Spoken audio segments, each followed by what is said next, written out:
Good evening, give a time. Boker Tove in Boston. Greetings to all of our friends who are celebrating something, anything, Thanksgiving, after Thanksgiving, leftovers, more leftovers, World Cup, whatever it is, Black Friday, Black Week, Cyber, I've lost track. So whatever it is, you found a way to be with us. My name's Wayne Firestone. I am looking at people from Denver, from Long Island, from Augusta, Georgia, from Modi'in, from Buffalo, Toronto, Washington Heights, San Diego. I think I see someone in Irvine, Orange County for sure. South Florida is represented, New Jersey. We've got lots of folks here who have found their way to us. I hope you're not sitting in some airport, waiting for a delayed flight, or maybe you're somewhere warm, maybe you're somewhere cold, whatever it is. We here at AIFL know how to sort of bring in the holiday season in a way that's warm and gives you a little bit of an insight to the Israel that many of us know and love. Tonight's a personal, this morning, whatever time of day it is for you. It is, we got someone in Australia. I have no idea what time it is in Australia right now, but I know it's different. We're glad to have you with us from down under, White Plains. Thanks for being with us. I'd like to begin basically channeling the theme of the American holiday of Thanksgiving with something that you're thankful for. In a moment, you'll hear about what I'm thankful for, but I want to hear from people. Just put something in the chat. It could be something maybe you bought, someone you saw at your holiday dinner, something that you're looking forward to in the coming season. Mel says good health. Absolutely. So whatever it is you're thankful for, if your team in the World Cup is doing well or in the playoffs, in the NFL, let us know what you're thankful for. For me, I'm just tickled. I'm here among friends, among chevre. We're going to have a conversation. If you catch us like sort of getting super nostalgic, that's only because we love and hug and have such fond memories of a yeshuv in Israel, in the north, in the Galilee, in a place that you may think from all these pictures, it's like some humongous place, but it actually started. And I don't know, we'll have to hear from Lori and Marilyn. When I was living in Har Halutz, we used to say there were more kids than adults and more dogs than kids. So I don't know if that's still the case, but nonetheless, there were a lot of everybody, and whoever was there made their presence known. And we are so fortunate today to have two people that were there in the beginning and have watched this project, this dream, become a reality for many, many, many people. It so happens that both of them came to Israel as Olim Chadashim with their families and with a very different Har Halutz that they were looking at the time and themselves. They're going to take us back to those early days of the beginning of the Shuv and tell us how it came to be. But most importantly, you'll hear a perspective about how, as new immigrants with their traditions coming from North America, how they were then able to incorporate those in some ways, and with their own families, their children who went on, some to serve in the army and to take different paths, as all of our children do. You'll hear a little bit about how some of those traditions continued and continue on Har Halutz to this very day.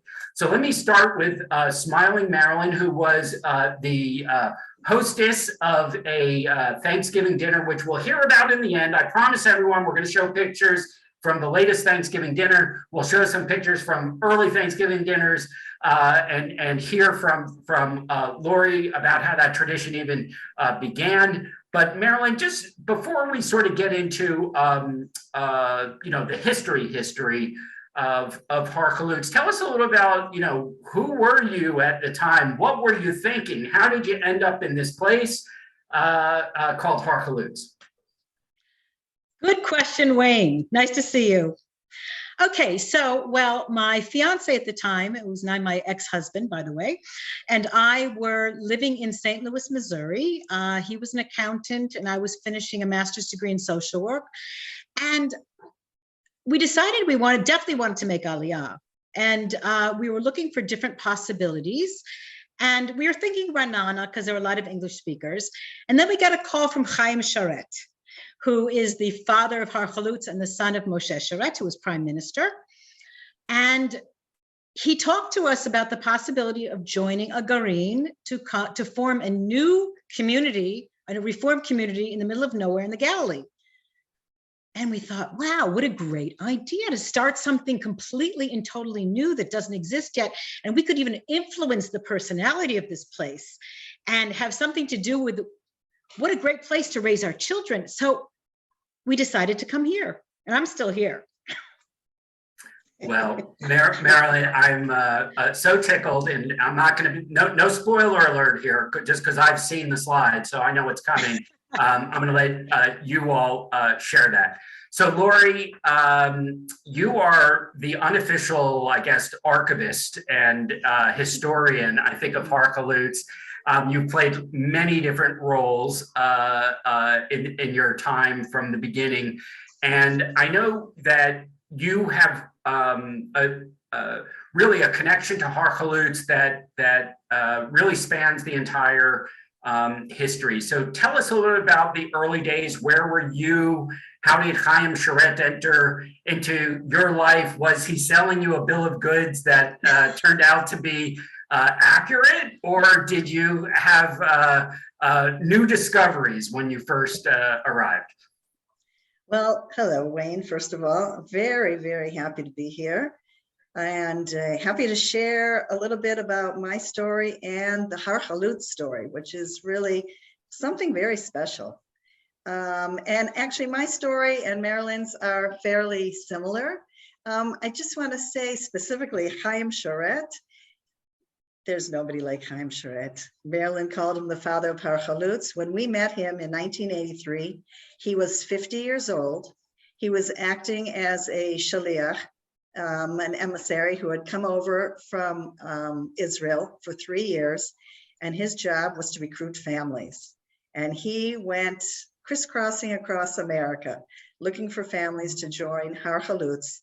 And we met him only after we had seen a brochure, something that he had done. He had printed out these brochures, and one fell into our hands. I'm speaking about myself and my then boyfriend and now husband of 33 years, David, that said, you know, come and join Garin Galil to Har Halutz. And that brochure changed our lives. And I'm happy to say that the woman who gave us that brochure's mother and sister are watching at the moment. All right. Elaine. Anyways, but I would like to go back a little bit farther, though, to 1981. I'm living in Los Angeles, and I'm living in a Jewish student co-op at UCLA called the Westwood Bite. I was a ardent Zionist, as my fellow Biatniks were, and we all were talking about making Aliyah. And my husband, David, lived in the room next door at the time. I didn't know him very well, but soon enough, thanks to our love of Israel, we connected in a big way, and we became a couple, and we started envisioning our Aliyah. What's it going to be like? Where are we going to live? And honestly, we could not imagine ourselves living in an apartment in a city. We were looking for an adventure.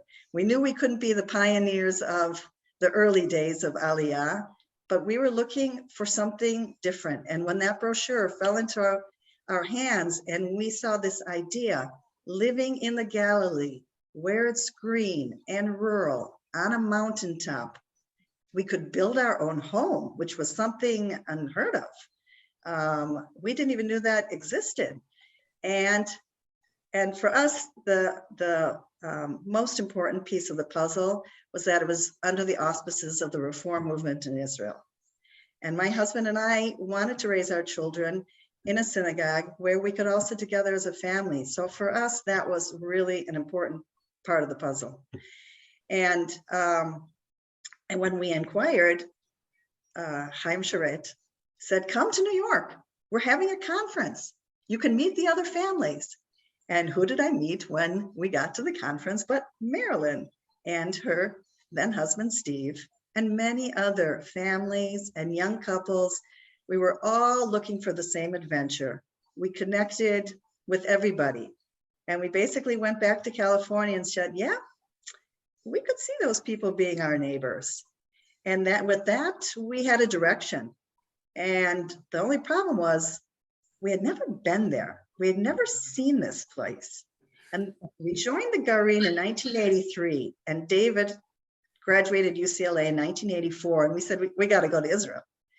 Well, 1984, the summer we spent in Israel.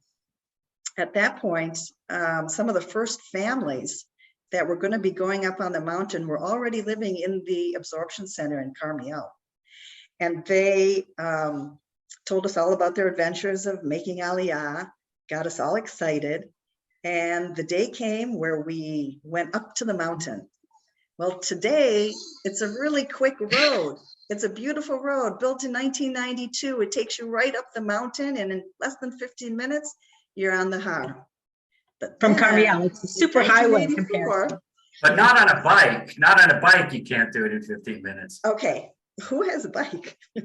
People have done to go up the that. mountain. That's not true. I'm sorry. I would never do that. In any event, we had to go in the early days. We would drive through the Arab village of Deir al-Assad, which rises up the mountainside. Narrow, steep road, curvy. We get to the top. We then hit the ridge, a gravel road. We go along the ridge, and then we hit what was then being built, the new road to Har Halutz, a 5-kilometer road that they were building just for our community, but it wasn't done. So we had a hike up. We got to the top of the mountain, and Giovanni, if you can now give us that first slide. We got to the top of the mountain. We laid out the map, and that was it. As you can see, there was not a lot there, but it was beautiful. It was beautiful to our eyes. We took it all in. Chaim Sharet is standing there with the hat on his head. Is that technically a Kova temple? Yeah, I think so. Yes. You could call it that. Yeah. Yes, yes. And he said, here's where the houses will be, and here's where the community center will be, and here's the synagogue, and we're just taking it all in. And the best part of the day was next slide, please. We then stood on the ridge. Giovanni, yeah, we stood on the ridge, and as you can see, that's Carmiel below us, and the Beit HaKerem Valley, which runs east-west across Israel and basically separates the upper Galilee from the lower Galilee. And that was our view for 30 years, looking down into that valley. Now that was summertime, so it was very brown. In the winter, it's even prettier when it's all green. Yeah, we'll have some pictures later showing that as well. And that was for us, that was amazing. And then we said, okay, we can live here. And we went home and we worked for a few years so that we would have enough money to build this magical house and to buy a car so we could get down the mountain. And we got to Har Halutz in 1987. We were family number 12. I just want to interject something that Chaim Sharet was considered to be very eccentric.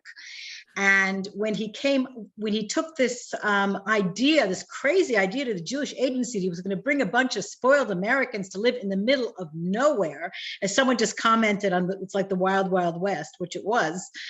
They said, oh yeah, they laughed at him and said, if you can get a bunch of spoiled Americans to live up there in the middle of nowhere, everybody gets a dunam for free, a dunam of land for free. You know, and they laughed at him. And here we are. And we have our dunam, which is 1/4 of an acre. Which is considered a lot in Israel. Yeah, yeah. But the first days of Har Halutz were very pioneering. And I might add that the literal translation in Hebrew to English of Har Halutz is Pioneer Mountain, very aptly named. But that first group of families, they had some rough times. There was one generator for the electricity, one telephone for the community. The sidewalks were not paved. The first winter was tough. The weather up there, Har Halutz is 750 meters, which I think is around 2,000 feet, something like that. The winters were rough, and they were pioneers. And I just want to say also, I remember our first serious snowfall. I don't remember who contacted us and told us that we have to very quickly get the snow off the roofs of our caravans, because if we don't, they're going to cave in. So we were up there with, we didn't have shovels. I mean, who has shovels here? I mean, you don't need a shovel, snow shovel. So we were up there with spades and with, it was mostly the men, and with the things that you clean the floors with. The squeegees. Trying to get the snow off the squeegees, trying to get the snow off the roof before the roof caved in. And then we melted this, we had to melt the snow because the water lines froze. We had to melt the snow to use for cooking and for bathing our children. So we were definitely pioneers. Giovanni, if you can put the next slides with the caravans, just to show you what, once we did live up there, the caravans, that's Har Halutz today, but we'll go back to that. But the Har Halutz, this is the sign. We can go back. Yeah, no, it's fine. Go ahead.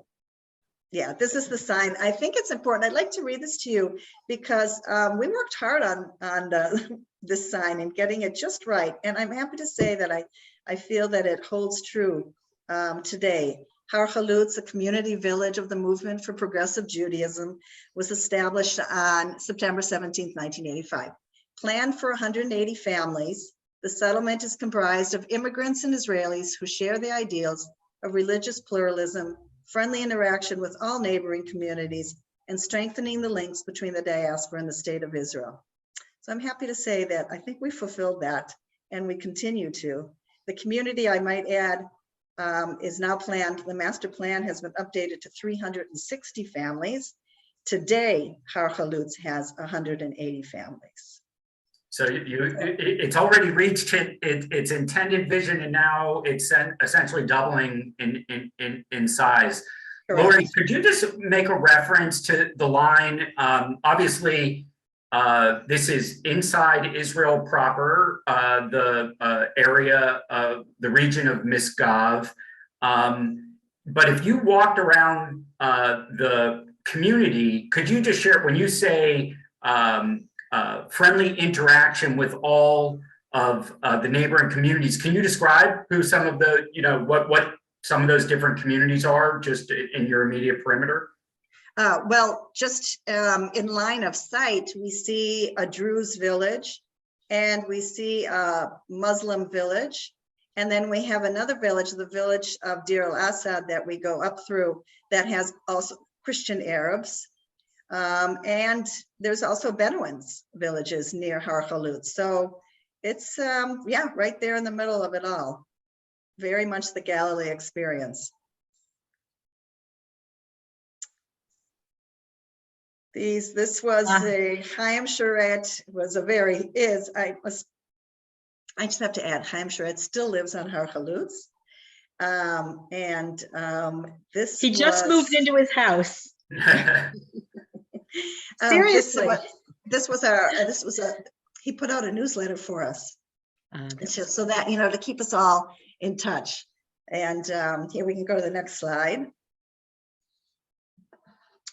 So this was, in the top picture is one of our early members, Bram Fine, who still lives on Har Halutz, who is an architect, and he was instrumental in designing a lot of the way the community looks.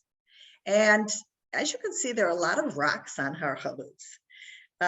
It was not easy clearing it for building and also building our houses.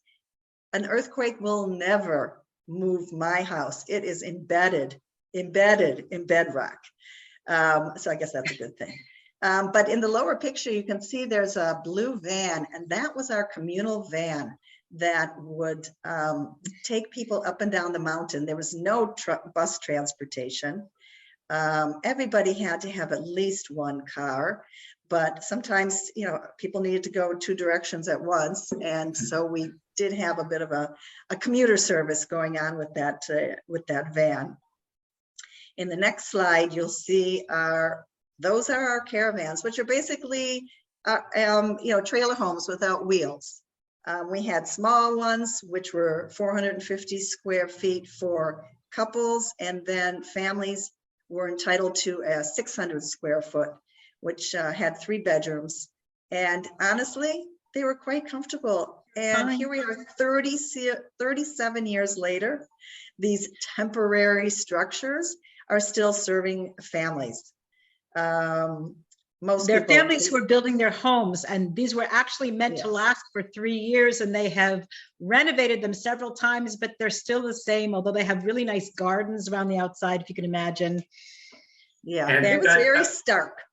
Lori, could you describe, not everyone knows about the Dude Shemish and why that might be important for where you were living? Oh, yes. Before this was a popular thing.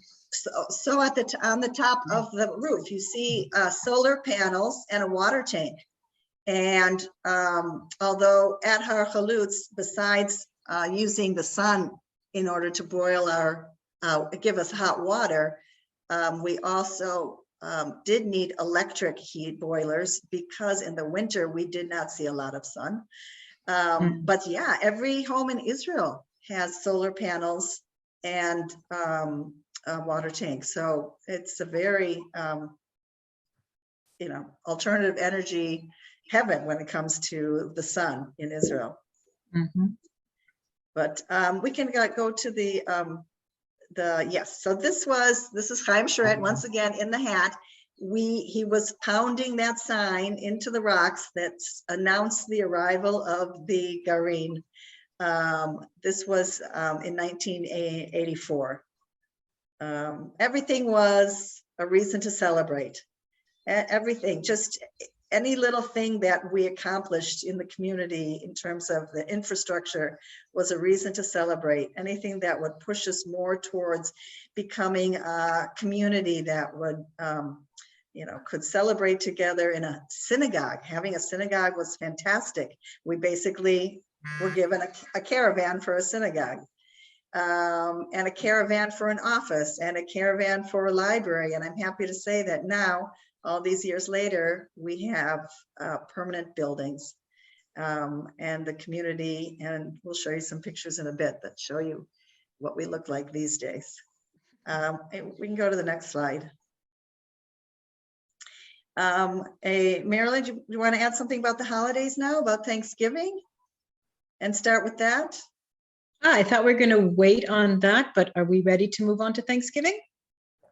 Yeah, let's go to Thanksgiving. We'll talk, okay, let's go to Thanksgiving. Yeah. Okay.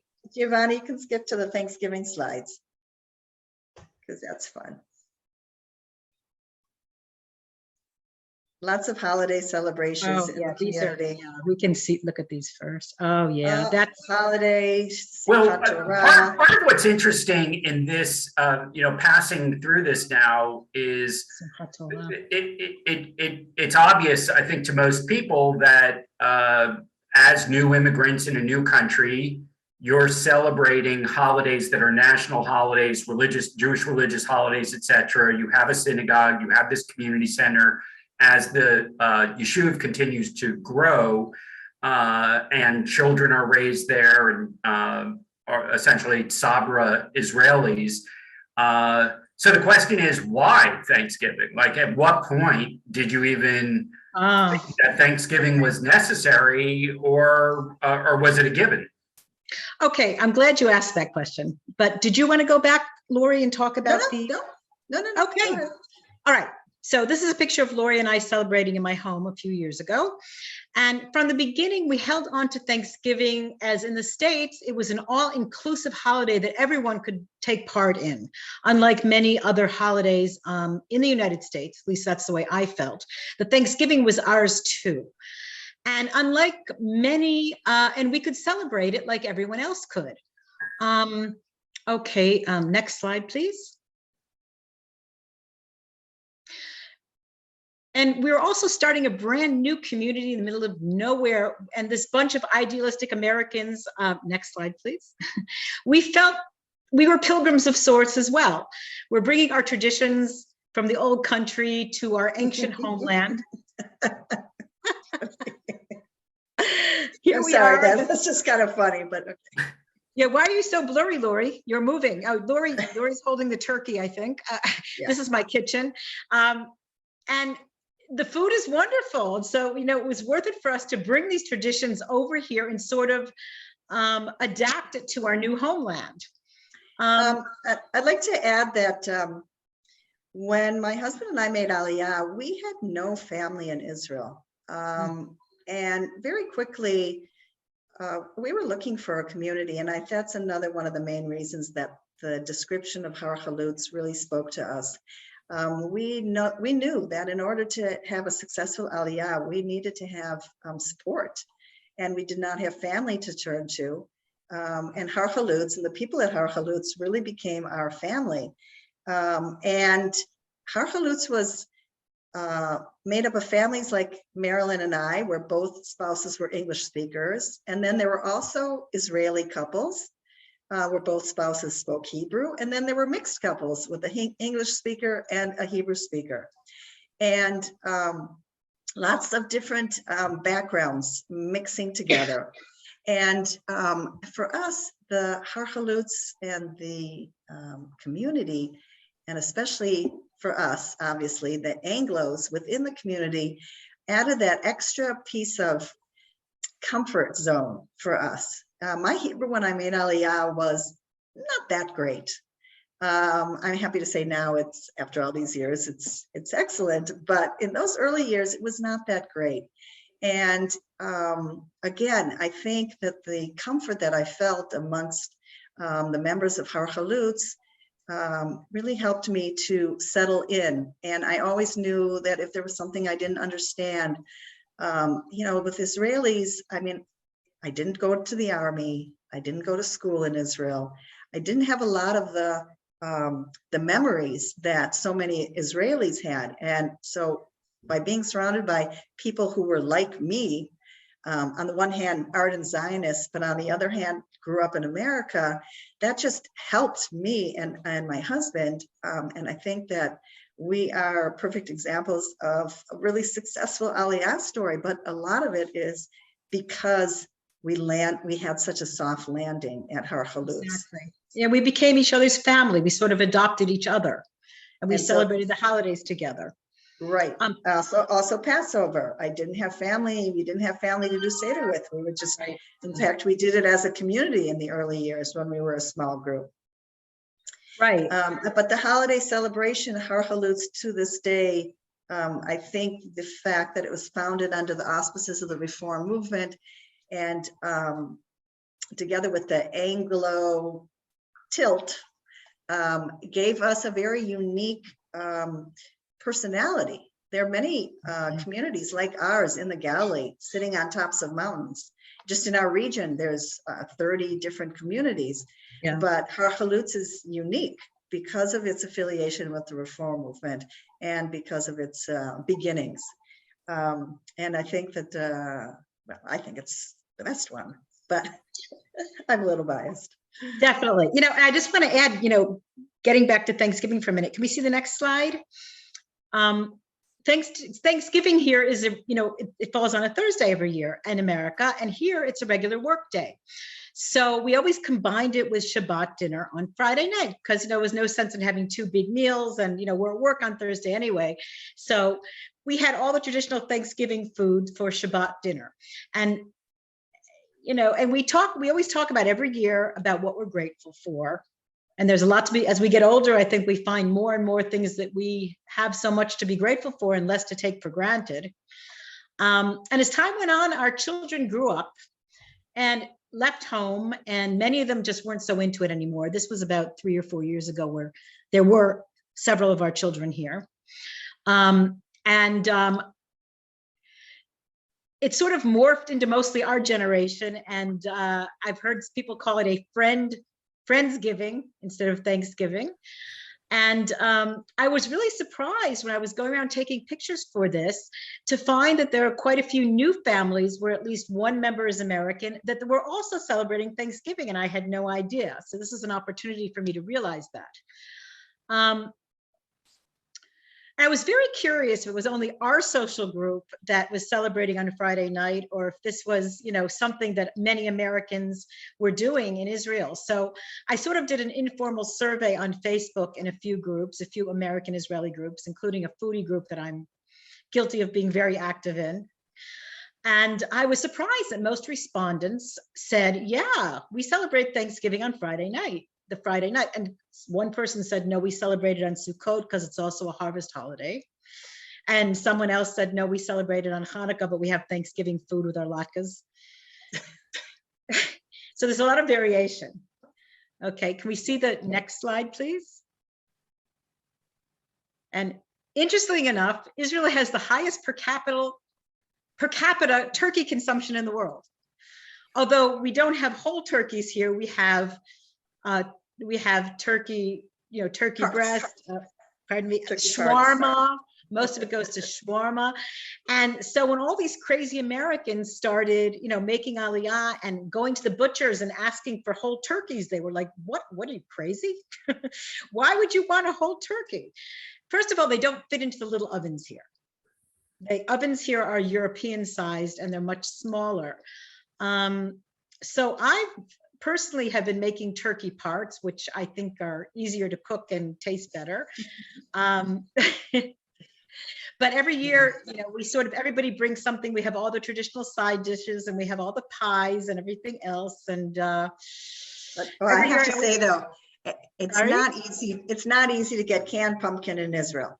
Right. So early on, but you can always get fresh pumpkin in Israel. It's always, and not, and they're always, you can buy, in Israel, the pumpkins are huge, and they're white. And in the produce department, they always cut them up into pieces and they sell it as pieces. And I learned early on that I can make my own from scratch, and it's very easy, and it makes great pumpkin pie. Nothing beats fresh cranberries. Forget it. You cannot get fresh cranberries here. And if you're very lucky and you live in a part of Israel where there are a big concentration of Anglos, you might be able to find a can of Ocean Spray cranberries. Oh, but I make my own from frozen ones, and it's much better. I make a cranberry orange cinnamon, and it's wonderful. So we've all made our adjustments to get our Thanksgiving as close as we can to our old memories. You know, Marilyn, you were joking about it before about being in your foodie group, but I think a lot of people are surprised, certainly that come visit now, at just how amazing the food scene is in Israel. And we've done a number of episodes with some chefs that do all kinds of different fusion recipes. We hadn't done Thanksgiving before, so this is our first entree into it, and appreciate your sharing some of the produce that's available and that isn't. But this idea that you have to adapt, and that adaptation and working with what you have is pretty much a part of the DNA of Israel, a part of the DNA of Har Halutz when you arrived and didn't have all the creature comforts that you had back in your own homes. What were some of the adaptations that you've seen at these Thanksgiving dinner? I mean, I think it's really interesting that, you know, people are celebrating it on different nights, and people are, actually creating hybrid holidays in some ways. What are some of the things that you're seeing that you think that have stuck, that, and including the fact that people want to continue to celebrate the holiday? I was going to say, you know, as we said, the pumpkin pies with the fresh pumpkin, and the cranberry sauce with the frozen cranberries, and the turkey parts. But we really had like all the sides that you can think of, you know, the green beans with, you can find everything here now, really. And it used to be, we couldn't. And then making, because it is on a Friday night, so baking challah that has a Thanksgiving theme, like Right. what Marilyn thinks, cranberry and walnut challah. You know, that's a good That's example. right. And I have wild sage growing in my garden, so that went into the stuffing. Really, we adapt, and we also always do a quiz, a Thanksgiving trivia quiz with prizes. Nice. Nice. Well, why don't we keep moving through the slides? I know we have a lot more material to cover. I'm glad you mentioned the fresh herb gardens, because that's something at Har Halutz Everything. Yes. the reach, the smells Yes. that are coming from people's homes is also part of, really, I think, the awakening that you get when you come and visit. There are also, right, bay leaf trees we have. Oh, yeah. That also comes in handy when you're cooking. This is my Thanksgiving table over the years. This is a few different years, and we'll show in a minute what it looked like. We had a smaller group this time. Okay. And Yeah, of that course, was- the decorations are a must. Yes, And they need to be imported from America. they were. Yes. Okay. And the next slide, please. Okay. This was us this year. This was a smaller group, but it was wonderful. I'd just like to add that I have to admit that I no longer live at Har Halutz. That my husband and I, 6.5 years ago, after our kids left home, and our daughter was pregnant, living in Tel Aviv, and we wanted to be near our granddaughter. So after dedicating 30 years of our lives to this fabulous community, we did actually leave Har Halutz, although our house is still there, and we do go up to see our friends. And we miss as you. much as we can. Yeah, I still feel a part of it. It will never change. But we actually live in Tel Aviv. We made a 180-degree turn to the urban lifestyle. I just got a reminder that we had a very interesting kind of hybrid food. We had someone made pumpkin hummus this time. Pumpkin hummus, that sounds very experimental. Yeah, thank you. You're How'd that very go welcome over? to come and try some. Wayne, you're invited. We have lots of leftovers. Okay, okay. How did that go over, the pumpkin hummus? It was interesting. Okay. All right, we'll leave it at that. Shall we continue with some of the other slides? The non. We just picked up some slides just to show you Har Halutz today. It does No, Snowmageddon at Har Halutz. This was 3 years. This was right before COVID, I think. This is my backyard. We had a very serious snowfall. It's very magical when it snows, simply because nobody moves. They can't get the snow plows up to Har Halutz. So it's just a snow day for everybody, and it's a huge celebration. Oh, unfortunately, with climate change, it is not snowing as much as it used to. But in the early years, we had some amazing snowfalls. It was really special. And it's very wonderful. I grew up in Syracuse, New York, where there was snow half the year. It's wonderful when it lasts 3 or 4 days and then it goes away. And yes, we do have the occasional glider coming in, and we have a funny story of a man who was gliding over the community and fell in love with it. And then he called the next day to see if there were any houses available, and he moved to Har Halutz. Now that is an unusual aliyah or a coming to the mountain story. Talk about Yes. bringing the mountain to the And we had the person in the parachute. Yeah, we were lucky enough to have a home with a western facing view, and through the years, the sunsets over Haifa Bay in the distance were always beautiful. Never get tired of those. And I was going to say, from up here, we have a view of both the Mediterranean Sea and the Kinneret, the Sea of Galilee, and some of the newer homes, it's not fair, so the newer people who've moved here have a view of both. Yeah, Yeah, very I just special. want So people the- to just pause on that for a moment, because the famous line is, you could see from Yam Le Yam. But really, Yes. what a unique place to be. Someone asked about the geography, so probably one of you should just give a little bit of an orientation to just how far north and from Haifa and to the border in the north. Okay, I mean, as I said previously, we sit on this ridge that overlooks the Beta Kerem Valley, which runs east-west across the country. It really does divide the lower Galilee from the upper Galilee. And we're located right in the middle of that valley. So we are truly in the center of the Galilee. And we're about an hour from Haifa, 40 minutes from Tiberias, 40 minutes from Tzfat. As I said, Carmiel is just a quick drive down the mountain. And Carmiel has everything now. Wonderful restaurants, lots of culture. I mean, it really, and it's just far enough away. It's about 10 minutes. Just far enough. It's about 60,000 people, Carmiel. So it really does have a lot to offer. But you know, we do what we need to do in Carmiel, and then we would just hop back up to what we like to call our little slice of heaven.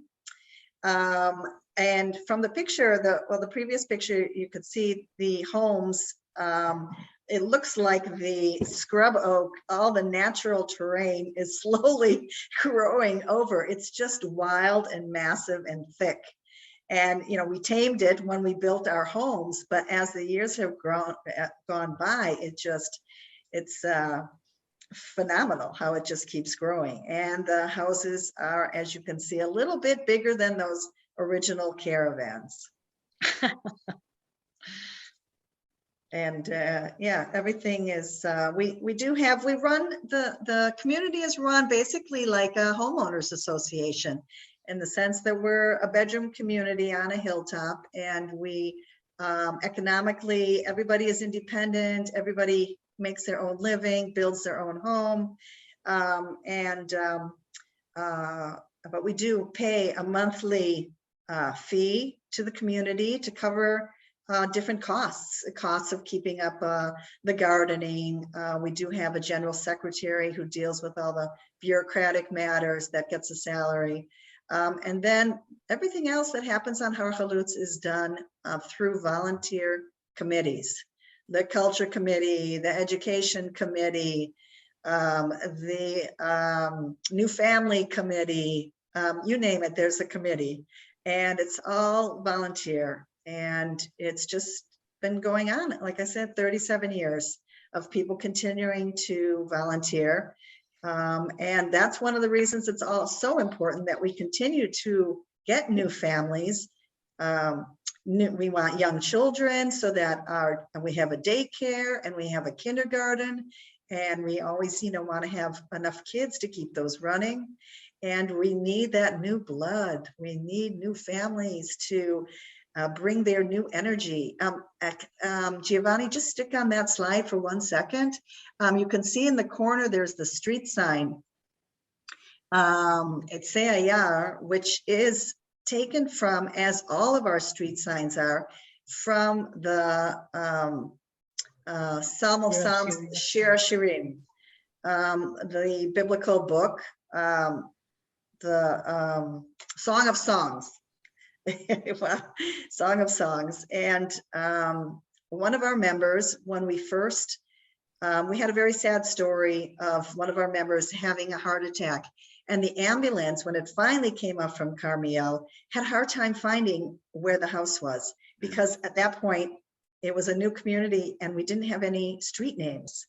So then we said we must attend to this, and one of our members had the idea, let's let every street read through the Song of Songs, which are basically beautiful love poems, and pick a verse that speaks to them, and, you know, take a couple words from the verse and turn that into your street name.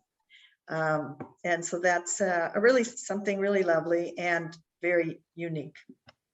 I want to thank our wizard behind the curtain and the person responsible for helping us set this up, Leora, who's helping answer some of the factual questions. We're getting a barrage of questions about the community itself and what it's like to live there. Where do the kids go to school?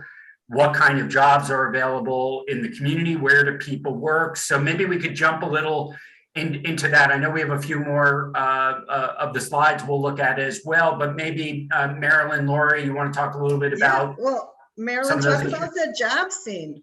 Okay, well, by the way, this is my home. You can't see most of it because, as Lori said, the wild brush have grown up, you know, they're trees. Okay, so people work, we have this is our new playground. People work in every profession you can think of. There are a lot of high-tech professionals, everything you can think of, doctors, lawyers, teachers, etc. And there does seem to be enough work. I'm just trying to think. There are a few office parks in the area. There's Carmiel, Nahariya. There are people that work in Haifa, Tzfat. I mean, we're really not that remote anymore, and it's really not that far a commute for people. And now, when you were there, when you first arrived, and when I was living there was no train. So tell us about the train. Oh, yeah, I forgot about. Yeah, this is amazing. I wish they had that train to Carmiel when my children were in the army, because I used to have to go to Akko to pick them up. But now we have a train to Carmiel, which goes straight. It goes to the airport. It goes all the way down to Beersheba, which is, you know, quite far south. And you can really take a train anywhere, and it's very convenient. Unfortunately, though, they don't run on Shabbat. When we first moved to Har Halutz, we were considered off the beaten track. Very far off the beaten track, with that drive to get, it was 25 minutes to go up through the village to get to Har Halutz. And now with the fast road and the train in Carmiel, we are on the map. We are definitely on the map. And I think it's worth saying, particularly since Lori, David, your husband was in high tech, and others on the community were sort of part of the very early stages of the startup Israel that today people take for granted, but years ago that was unknown, and to the extent it was known, it was sort of thought to be more a Tel Aviv, Haifa thing, but really high tech as well has spread, and now with remote work and things like that, there are people who are you know, working from home or working remote some days, and then traveling. Hybrid. As There's well, a lot right? of hybrid now, especially since COVID, when people were forced to work at home. Now, most companies, I would say, are working hybrid. And David's particular company that he works for was an Israeli startup that they literally worked out of a house in Carmiel in the beginning. And you know, now they're, yeah, they didn't do too shabby in the end either. No, they didn't. No, they didn't. But you know, one thing we haven't covered that I think might be helpful for folks in the audience who are unfamiliar with this part of Israel and of the particular issue of Har Halutz, but is talking about Misgav, because Har Halutz did not happen in a complete vacuum. There were other communities in this region developing, and other services that are provided to residents in the region, including schooling options and things like that. So maybe you could talk a little bit about what that looks like, maybe not the history of it, but where that's at today, and what kind of options people have. I'll give a little bit of the history, just a little bit. In the early 80s, in the late 70s, the government very much wanted to populate the hilltops in the Galilee. And they came up with a master plan that today is the 30 plus or 50 or so communities on the hilltops in the Galilee. And the ones in our area were all brought together and formed one region, which today is called Misgav. And the for longest time, our kids would have to get on buses and go to school. And I mean, even today, the junior high and high schoolers do have to get on a bus, and that's part of being a bedroom community. We certainly don't have enough kids for a school, but as these communities have grown and the facilities have been enlarged, we now have a elementary school right at the community next to us, which is again another big pull for new families. If they can, have their kids go to elementary school and get on a bus for 5 minutes, that's amazing, because before that it was a half an hour. Yeah, and I just want to add, there are many choices now that there weren't before. I mean, when my children were in school, there was one elementary school they could go to, one junior high school, one high school, and now there are many different. There's an open school, there is a alternative school. There are all different options. There's Arab Hebrew. Oh yes. Jewish. Yeah, yes, multicultural. Yeah. I mean, things have changed. Things have changed for the better. The community is thriving. I mean, I'm even though, as I said, I'm not there anymore. It's really thriving with wonderful new families and new energy, and it's really, it gives me a lot of nachas. And we even have an active pub that has, you can get a pizza and beer and listen to music, and they often have live music, and it's really, it's really evolved. Yeah, which is also a good sign. People like to socialize together. That's a good sign. It's wonderful. People are out there playing backgammon or chess or whatever, or sitting outside when the weather's nice and listening to the music and having a beer. It's nice. Yeah. I mean, I'm happy to say that my kids will be, I will say it's a wonderful place to raise a family. Definitely. And I think my kids now as adults will agree. I think when they were teenagers, they might have not have been so happy being stuck on a mountain, but sure. overall let me, I know I think we have 2 or 3 more slides that I want to make sure we just get to them at the end, so we'll put them up. While we're doing that, there clearly is interest, at least from this audience, about actually visiting, and a question about whether you can stay in Har Halutz. So I'll ask a question that I don't know the answer to, because when I was there, you took it for granted that your friends and visitors could stay at one of 2 B&Bs, Teva Bahar. What's the legacy of those Tzimmerim, and can people come and spend a weekend or a Shabbat? Yes, absolutely.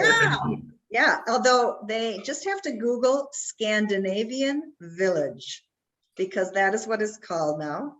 It's 6 wooden cabins, and they're lovely, and they are owned by some members of the community. And yeah, Scandinavian Village, and people can come up and spend a weekend and enjoy the quiet mountain. This is our library. Yeah, which is now kind of a little WeWork area for people who need a place to plug in and work. So that's great. Apparently, Leora is offering to host anyone that wants to come for a Friday night dinner. So that seems nice. I have someone who has eaten at Leora's table many times. I highly recommend it. We all agree on that. I do have to, there's another comment in here from, I think it's from Rebecca, who said she's never been to a Thanksgiving dinner and is finding, saying that it looks really fun, and pointing out that there's such thing as pumpkin tahina. Marilyn, what do you think of that concept? I think I'll pass. I'm going to stick with Lori's pumpkin pie. Okay, that's a good choice. But Rebecca, you are invited to come to me for Thanksgiving next year. There you go. There you go. Talk about a welcoming community. I mean, look, for anyone that's been there, you are not getting a sales job. The The beauty of the nature is all around you, the wildlife and the attempts to preserve it. Somebody asked about that, and I think that's really probably going back to the sign, Lori. Your part of the vision was imagining this place in cohabitation with neighbors, with people coming from different backgrounds, Olim and Saber Israelis, and finding some kind of balance with nature. There was a picture earlier that we sort of spread through, which showed a fire. I wonder if you could just comment on that challenge over the years and how living essentially in an open forest and you know, we know about fires that have taken place, devastating fires in the Haifa area, et cetera. Just maybe a brief comment on that challenge. Yeah, that was in 2020, and it was 20. No, not 2020. No, it was earlier than that. It was earlier. It was before COVID. Right. But yeah, it was actually there were two fires. This particular fire, it was a very dramatic photo. So I put this in. This is the flames going up the mountain from the valley. This fire did not reach Har Halutz, but as you can see, it was very close. It was marching its way up and the wind changed. The other fire was actually just licked the edges of the community. It was very scary. People had to abandon. Yeah, we were all their homes. evacuated. And it was very, very scary. And again, Har Halutz, it's very windy up there all the time. And this particular, again, the flames were coming towards the community, and at the last minute, it changed directions. Although I lost my deck. One little spark. Okay. Oh, all it takes sorry. is one little spark. Oh, I'm so sorry to hear that. Love that deck. We're so quickly at the top of the hour already. I want to give you each a sentence or a sentence or less to conclude on, bookending where we started at the beginning. Something you're thankful about, specifically to Har Halutz, that from, you know, now your kids and seeing multiple families that have come through and been touched by the people in the community. Just sort of what comes to mind about what you're most thankful for to the community itself. Marilyn, you want to jump? All right, no, I just that I'm very grateful that we were able to create something so wonderful, and it's not what we set out to it's not what we set out to correct. I know somebody asked a question in the comments about if it's still a Reformed community, and I would say that it has a Reformed flavor, and we have a Reformed synagogue. But I wouldn't call it a Reformed community, but it's a wonderful, wonderful place. And it's a wonderful place to raise children. And yeah. Yeah, I mean, I agree. I'm thankful because, as I said, it just gave my husband and I just a soft landing for a very, what could have been a very, what should have been a crazy, difficult move. It wasn't so hard. It was, we just had a support group, and it all has carried on throughout the years. And we love Har Halutz, even though we don't live there anymore. Marilyn, Lori, enduring Chalutzim spirit wherever you are, and a love for this beautiful, special place. Thank you for sharing that with us as part of this holiday celebration. For those of you that are new to our webinar, you may know that we do this every week. Next week, we're back doing the thing that started this organization over 51 years ago, which is physically bringing delegations of people to Israel. We're happy to be back in that business as well. We have a visiting delegation of African-American leaders that are coming from the United States to visit different parts of Israel. And we will be doing a webinar live with one of my colleagues from Tel Aviv University, looking at the recent election results and getting some discussion and Q&A with a post-election analysis. So we hope you'll come back. We hope you'll tell your friends about our series. We're so gracious to our guest panelists today, Lori and Marilyn, and all the Chevre at Har Halutz who have made this possible. Everyone have a safe and happy season. Great to see you all. Lee Trode. Thanks, Wayne. Thanks, everyone, for listening. It's been fun. Thank you. Bye-bye. Bye.